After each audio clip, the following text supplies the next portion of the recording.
বই আকারে ইয়ে করা হয়েছে, কিন্তু তোমরা পড়ো নাই। তাহলে তোমরা কিসের ছাত্র? কেন ছাত্র? তোমরা কেন ছাত্র দল করবে, বা তোমরা যুবদলই বা কেন করবে? যারা এই বস্তি থেকে দিয়ে বস্তির ছেলে পেলে এনে দল করতে যাবে না। সংখ্যা আমি দেখতে চাই না। আমি ওই যে বলেছি যে খালেদা জিয়া ভয়নে রাজপথ ছাড়ি নাই, এই কথায় আমি বিশ্বাসী নই, এই কথা আমি মানি না। রাজপথে আমি কেন অনেককেই বলবো, আমার নেতাদেরও বলবো যে রাজপথে তখন থাকার কথা থাকে নাই, রাজপথ ছাড়ি নাই বলে ভুল হবে, রাজপথ ছাড়ি নাই বলে ভুল হবে। এই স্লোগানগুলি দয়া করে আর দেবে না। ভালো স্লোগান শেখো, ভালো স্লোগান দাও, তাহলে কাজে দেবে, বুঝেছো?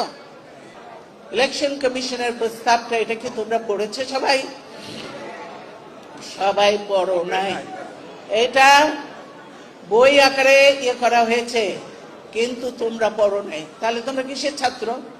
কেন ছাত্র? তোমরা কেন ছাত্র দল করবে, বা তোমরা যুবদলই বা কেন করবে? যারা এই বস্তি থেকে দিয়ে বস্তির ছেলে পেলে এনে দল করতে যাবে না। সংখ্যা আমি দেখতে চাই না, আমি দেখতে চাই ভালো ভালো মেরিট দেখতে চাই। আমি সেখানে যে যোগ্য উপযুক্ত ছেলে পেলে আছে কিনা, আমি সেটাই বলেছি।